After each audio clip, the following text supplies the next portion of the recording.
একটা ছোট্ট ডিবেট যে চারজন রয়েছেন তাদের মধ্যে হয়ে যাক, কারণ মমতা বন্দ্যোপাধ্যায় যে কথাগুলো বলছেন সেটা নিয়ে তো আমরা কাটাছেড়া করছি, কিন্তু শুভেন্দু অধিকারী যে বিতর্কটা উস্কে দিয়েছেন সেটা ক্ষতি কি? শুভেন্দু অধিকারী বলেছেন বায়োমেট্রিক অ্যাটেন্ডেন্সের মতন বায়োমেট্রিক ভোটিং সিস্টেম শুরু হোক। শুভেন্দু অধিকারী কি বলেছেন একবার শুনি। আর একটা ইন জেনারেল দাবি আমি করেছি যে পশ্চিমবঙ্গে ভুতুড়ে ভোট তুলেছে তৃণমূল কংগ্রেস। রোহিঙ্গা মুসলমান অবৈধ অনুপ্রবেশকারীদের ভোটার লিস্টের নাম তুলেছেন তৃণমূল কংগ্রেস। 9টা বর্ডার জেলাতে অবৈধ ভুয়া ভোটারের নাম তুলেছে তৃণমূল কংগ্রেস। আধার এবং এপিক লিঙ্ক করে রেশন দোকানের মতো বায়োমেট্রিক মেশিন দিয়ে পশ্চিমবাংলার নির্বাচন করতে হবে, এটা জনগণের দাবি। কেন রেশন দোকানে হলে কেন হবে না? যখন শুরু হতে হয় রেশন দোকান নিয়েও তো প্রশ্ন করেছিলেন। রেশন দোকানের যা সংখ্যা বুথের সংখ্যা হয় তার থেকে 4 গুণ বেশি। যদি 10,000 রেশন দোকানে বসতে পারে 80,000 বুথে বসবে না কেন? আমার হাতে সময় আর 8 মিনিট রয়েছে। 8 মিনিটে একটা খুব হাড্ডাহাড্ডি লড়াই হয়ে যাক এই মুহূর্তে। আমি শুরুতেই অনির্বাণ ব্যানার্জির কাছে যাব। অনির্বাণ, ক্ষতি কি? বায়োমেট্রিক রেশন কার্ড যদি হতে পারে, বায়োমেট্রিক অ্যাটেন্ডেন্স হতে পারে, বায়োমেট্রিক ভোটিং হোক না, দুধ কা দুধ পানি কা পানি হবে, রোহিঙ্গারা আর তোমার জন্য ভোট দিতে পারবে না। হ্যাঁ, সেটা কি শুধু বাংলায় হবে? গোটা ভারতে হোক। হ্যাঁ, করাও, ইলেকশন কমিশনকে বলো। তোমাদের আপত্তি নেই? শুভেন্দু অধিকারী কলকাতায় বসে ডায়ালগবাজি না করে যে ইলেকশন কমিশনারকে নরেন্দ্র মোদী অমিত শাহ বসিয়েছে, যে অমিত শাহ সচিব ছিল, তাকে গিয়ে বলুক না। সেখানে দম হয় না? দিল্লিতে গিয়ে শুধু এখানে ছাপ্পা মারবে, এখানে আপনারা ভোট লুট করবে, আবার বড় বড় কথা বলবে। ইলেকশন কমিশনার হ্যাঁ, তাই তো বলছি, বায়োমেট্রিক হবে, বসে গোহারা হেরেছো, ভোট লুট রুখবো, তোমাদের ইলেকশন কমিশনারকে বসিয়েছো, তারপরে গোহারা হেরেছো। যাও অধিকারীকে বলো এই জঙ্গিদের দিয়ে ভোট ভাইকে বাঁচাতে অমিত শাহ পায়ে লাইভ মারছে। ইলেকশন কমিশনের অফিসের সামনে বসে কলকাতায় নয়, দিল্লি যাও। ইলেকশন কলকাতায় নয়, দিল্লি যেতে হবে। দিল্লিতে ক্ষমতা থাকলে, যদি বুকের পাটা থাকে, যদি সততা থাকে, মমতা ব্যানার্জি হ্যাঁ তোমাদের আছে, আছে আগে যাক দিয়ে ইলেকশন কমিশনারকে বলো, এখানে নয়। আরে বাবা, এখানেই বলবো, চাকর বাকরদের মতো বসে থেকে লাভ কি? এখানে লুট করবে, মালিকের কাছে যাও, এখানে লুট করবে, মালিকের কাছে যাও। ভোটটা ওখান থেকে হয়, কমিশন তার কাছে তো এখানে হয় না। সব জানোই না, প্রাইভেট লিমিটেড কোম্পানি নয়, দিল্লিতে গিয়ে কর্মচারী তোমাদের দলে হয়। আমরা নিয়ম মানি। তোমাদের এই ডায়ালগবাজি দিয়ে তোমরা ভোট ভোটের নিজেদের সময় শেষ। আমি ঝন্টু বড়াইকের কাছে যাব। ঝন্টু বড়াই, ক্ষতিটা কি? বায়োমেট্রিক অ্যাটেন্ডেন্সের মতন বায়োমেট্রিক ভোটিং একদম আর বাংলাতেই হোক না, অন্যান্য রাজ্যে তো এরকম ছাপ্পা ভোট, ব্যালট বক্স চুরি এসব হয় না। এরকম আমাকে বলতে দাও। দেখো আছে অনির্বাণ আমার ভারতকে সংক্রান্ত আইনের তোমার কোনো ধারণা নেই। ঠিক আছে, আমাকে আগে বাংলায় হোক। ভারতবর্ষের 1951 সালের পিপুল রিপ্রেজেন্টেটিভ অ্যাক্টে পরিষ্কার বলা আছে, ভোটিং ব্যাপারটা যত আধুনিকীকরণের প্রভিশনটা ভারতে প্রচলিত। এবং মনে রাখতে হবে, ভারতকে চিন্ত কিন্তু অত্যাধুনিক মডেল অফ ইলেকশন কমিশন হিসাবে টিএন সেশন, এমএন স্লিংডোর জন্য। ফলে এটা করাই যেতে পারে। শুরুটা হোক না পশ্চিমবঙ্গ থেকে। সত্যি তো বাংলায় বামেদের সময় তো 1 কোটি বাংলাদেশি ভোটার বামফ্রন্টকে আর্টিফিশিয়ালি জিতিয়ে যাচ্ছে বলে মমতা ব্যানার্জি এনআরসির দাবি করেছিল। ফলে এই দাবিটা উনি করুক, এটা তো বাস্তব। গত নির্বাচনে শাসক দল 15 লক্ষ ভোট কম পেয়েছে। এটা মাথায় রেখে তো আমি ভয় পাচ্ছি যে 16 লক্ষ 17 লক্ষ যদি ভুয়ো ভোটার থাকে, ফি বছর যদি আমার পাড়ার একাধিক মানুষ তার পিতা স্বর্গাত্ম পিতামহকে দেখতে আসেন, তারা নাকি ভোট দিতে আসে, এটা যদি বাংলার কালচার হয়ে থাকে, তাহলে ইমিডিয়েট অত্যাধুনিক, আমি বলছি তো বায়োমেট্রিকের চাইতেও যদি আধুনিক কোনো ব্যবস্থা থাকে ইন্ট্রোডিউস হোক, এবং শাসক দলের এগিয়ে আসুক যে আমরা আমাদের বাংলা দিয়ে শুরু করি, কারণ বাংলায় তো পথ দেখায়। আরেকটা কথা, যে নবজাগরণের আইন পরিবর্তন করতে হবে। আপনি কোন ইউনিভার্সিটি করবে? হোয়াটসঅ্যাপ ইউনিভার্সিটি করবে? আপনি কোন ইউনিভার্সিটি কোথায় করবে? কিভাবে করবে? কিভাবে করবে? তোমরা কিভাবে করবে? ইলেকশন কমিশনের এখানে বসে তোমরা সমর্থন করবে। শোনো অনির্বাণ, বিল টানতে, অনির্বাণ বিল টানতে, যদি কেন্দ্রীয়, আমাকে বলতে দাও। তোমার আপনি হোয়াটসঅ্যাপ হোয়াটসঅ্যাপ ইউনিভার্সিটি অধ্যাপক না। তুমি কথা জানাচ্ছ কেন? নিশ্চয়ই ভারত সরকার আনবে এবং তোমার সমর্থন নিয়ে আনবে। তোমরা যদি সত্যিকারের ভুয়ো ভোটারদের কাটাতে চাও, কলকাতায় বসে ডায়ালগ দিয়ে কি হবে? যদি বিল আনতে হয় দিল্লি যাও। আচ্ছা আমি আবার সুযোগ দিচ্ছি। আমি অনির্বাণকে একটু থামাবো। অনির্বাণ, তোমার বায়োমেট্রিক ভোটিং নিয়ে সমস্যা। অনির্বাণ, এইটা আমি মেনে নিলাম, তোমার বায়োমেট্রিক ভোটিং নিয়ে সমস্যা। এরপরে আমি মমতা বন্দ্যোপাধ্যায়ের যে বাইটের অংশ দেখাবো, সেখানে তো তোমরা প্যারালাল ইলেকশন কমিশন নিজেকে ভাবছো।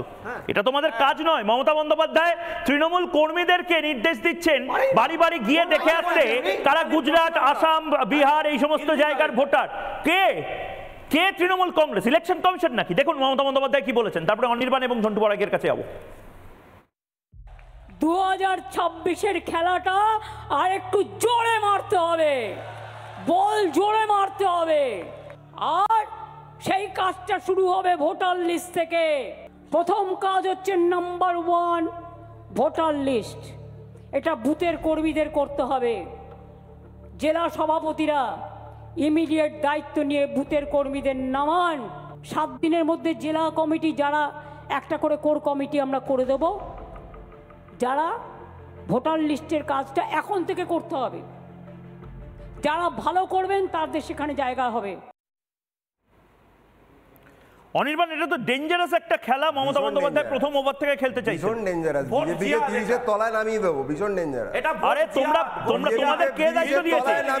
তোমরা কি ইলেকশন কমিশন নাকি? বিজেপিকে 30 এর তলায় নামিয়ে দেবো। আরে তোমরা ইলেকশন কমিশন নাকি? তোমাদের নিজেদের উপর ইলেকশন কমিশন করতে চাইছো তোমরা? অধিকারী পারেনি, দিলীপ ঘোষ পারেনি, ময়ূখ ঘোষ পারবে? তোমরা কি ইলেকশন কমিশন নাকি? ঘোষ পারেনি, শুভেন্দু পারেনি, তুমি কি পারবে? জঙ্গিদের হাতে বাংলাকে তুলে দেওয়ার চক্রান্ত। না, আমি এটা বুঝতে পারছি না।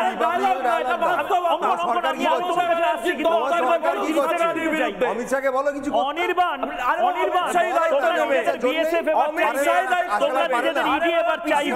তোমরা নিজেদের ইলেকশন কমিশন চাইবে। আরে তোমরা কি নিজের দেশ চাও নাকি? এরপরে তো বলবে আলাদা মুদ্রা। 30 এর নিচে নামিয়ে দেবো। এবার তুমি চ্যালেঞ্জ নাও। তোমার যদি সাহস থাকে তুমি চ্যালেঞ্জ নাও। আরে তোমাকে বলছি না, ময়ূককে বলছি। নেতাজি ইন্ডোরে আরে তোমাকে বলছি, ময়ূককে বলছি। আমি তো তোমাকে বলছি। আমি ময়ূক রঞ্জন ঘোষকে চ্যালেঞ্জ করলাম। বিজেপিকে 30 এর নিচে নামানো হবে, তুমি চ্যালেঞ্জ নাও। বুঝে নেওয়ার ক্ষমতা আমাদের আছে। তুমি চ্যালেঞ্জ দিয়েছিলে লোকসভায় 35 করবে বিজেপিকে, 12তে নামিয়েছি। আর এক চ্যালেঞ্জ দিয়ে দেখাও।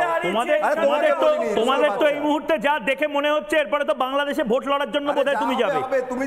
তোমার তো মনে হচ্ছে বাংলাদেশে বেশি ইচ্ছা, গ্রেটার বাংলাদেশ বানাতে চাইছো, এরপরে আলাদা হয়তো দেশ বানাতে চাইবে বাংলাকে। সবাই চ্যালেঞ্জ নিয়েছিল, হতে দেব না। বেশ, অরিত্র, এটা একটা ডেঞ্জারাস খেলা এবং প্রথম ওভার থেকেই মমতা বন্দ্যোপাধ্যায় সেট করে নিচ্ছে। মানে এটা অবশ্যই বিজেপি এটা যদি কমব্যাট না করতে পারে ভয়ঙ্কর দুঃখ আছে। কারণ মমতা বন্দ্যোপাধ্যায় একদম ভোটার লিস্ট থেকে এই কাজটা শুরু করে দিতে বলছেন। মমতা বন্দ্যোপাধ্যায় ইলেকশন কমিশন নয়, কিন্তু করতে বলছেন। জো জিতা ওই সিকান্দার। হ্যাঁ, দেখুন, আমার পার্সোনাল অবজারভেশন হচ্ছে মমতা বন্দ্যোপাধ্যায় খুব ইন্টারেস্টিংলি বিজেপির স্ট্রং পয়েন্টটাকে উইক পয়েন্টে কনভার্ট করছে। যখন থেকে শুভেন্দু অধিকারী সরাসরি এই কথা বলা শুরু করলেন যে আমি হিন্দুদের ভোটে জিতে আসা এবং আমি হিন্দুদেরই হয়ে কথা বলবো, তখন থেকেই কিন্তু এইটা কিন্তু একটা শক্তিশালী কমিউনিকেশন বিরোধী দলনেতা দেওয়ার চেষ্টা করছিলেন। কিন্তু এর মাঝে যে উইক পয়েন্টটা ছিল সেটা হচ্ছে তাহলে অহিন্দু কমিউনিটির কথাটা বলবে কে?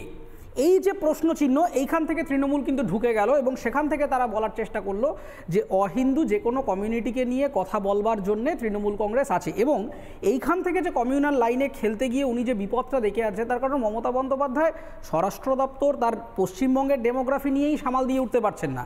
এই মুহূর্তে উনি যেটা বুঝতে পারছেন না সেটা হচ্ছে ওনার রাজনৈতিক কেরিয়ার আর 5 বছর 10 বছর, আমি যদি আরও হাইপোথেটিক্যালি ধরি 15 বছর রয়েছে। কিন্তু তারপরে যেটা হবে সেটা হচ্ছে এখানে একটা এই যে জাগরণের কথা বলছেন না, তখন আর সেটা জাগরণ থাকবে না, তখন একটা রক্তাক্ত সংগ্রামে পরিণত হয়ে যাবে।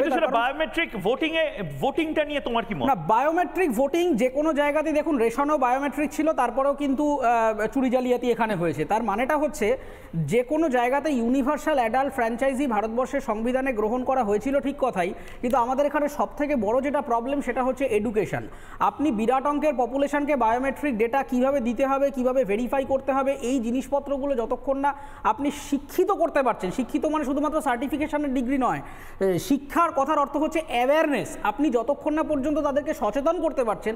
বায়োমেট্রিক অ্যাড করলে আরও কয়েক হাজার কোটি টাকা হয়তো খরচ বেশি হবে, একটা বিরাট অঙ্কের অন্টোরাজ হবে, একটা আরও বড় ইউনিট তৈরি হবে, সেটা নিশ্চয়ই হয়তো ট্রান্সপারেন্ট ইলেকশন হবে। কিন্তু মাথায় রাখতে হবে যে সাইবার ইন্টেলিজেন্স যত বেশি বেড়েছে, সাইবার ক্রাইমের সংখ্যাও সেই পরিমাণে বেড়েছে। ফলে আমি যতই নতুন মিনস নিয়ে আসি না কেন, যতই নতুন প্রযুক্তি নিয়ে আসি না কেন, তাদের ইউজারদেরকে, বিজেপির যদি এই মুহূর্তে লড়াই করতে হয় সবার আগে বিজেপির বুথ স্তর থেকে করতে হবে, এবং বিজেপির বুথ স্তর থেকে এটা বোঝার চেষ্টা করতে হবে সেই মানুষগুলিকে অ্যাওয়্যার করা। তার কারণ এই মুহূর্তে তৃণমূল কংগ্রেস আরও যেটা করবে বলে আমার কাছে ইনফরমেশন রয়েছে, আরও ছোট ছোট কাস্টমাইজড কমিউনিটিতে ভেঙে তাদের কাছে সেইভাবে কমিউনিকেট করবে। এতদিন যেটা ছিল মহিলা ভোটার, এটা ছিল মুসলিম ভোটার, এটা ছিল হিন্দু ভোটার, এরপর একটা হিন্দুর মধ্যেও শিডিউল কাস্ট, তার মধ্যে আরও ছোট ছোট কমিউনিটি তৈরি করে সেইগুলো নিয়ে কথা বলার চেষ্টা করবে। হিন্দুদেরকে বিভিন্ন কম্পার্টমেন্টে ভেঙে দেওয়া, এই বিভাজনটাকে ইউনাইট করবার জন্য কিন্তু বিজেপিকে সক্রিয় ঝন্টু বাড়াই না। এটা তো মমতা বন্দ্যোপাধ্যায় প্রথম ওভার থেকে কিন্তু খুব সিরিয়াসলি খেলা শুরু করে দিলেন। এটা মমতা ব্যানার্জি কিন্তু 11 সালের পরেই করেছে। আমি বলে নেই, তুমি জানো নর্থ বেঙ্গলে 15টা জনজাতীয়দের আলাদা আলাদা বেল্ট হয়েছে। শুধু তাই নয়, ট্রান্সজেন্ডারদের আলাদা বসিয়ে, যদিও কোনো টাকা পয়সা এবারও বাজেটে দেখবে নেই, তাদের কোনো ডেভেলপমেন্ট নেই, শুধু ওই বসিয়ে রেখেছে, ভোটের সময় এর অ্যাক্টিভ হয়ে যায়। আবার নবসূত্রদের জন্য আলাদা বোর্ড, একটা টাকা দেয় না, কে নেতা কে মন্ত্রী কেউ জানা নেই তাদের। আমি বলছি এটা কিন্তু এই যে ম্যান মার্কিং করা, তৃণমূল কংগ্রেস এটা খুব ভালো করে এবার আরো সাংঘাতিক লেভেলে করছে। আমার প্রশ্নটা হচ্ছে যে এই ম্যান মার্কিং এর এগেনস্টে বিরোধীরা কিভাবে ঠেকাবে এটাকে? সিরিয়াস ব্যাপার।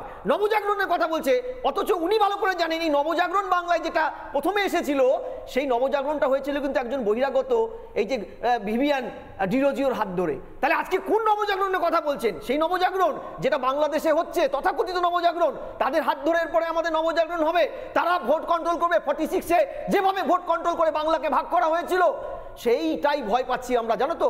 এই ক্ষেত্রে কিন্তু আমাদের একটাই, দেখো মমতা তার ভোটে জেতার জন্য সব অঙ্কের খেলা খেলবে, অনির্বাণ বলে দিয়েছে।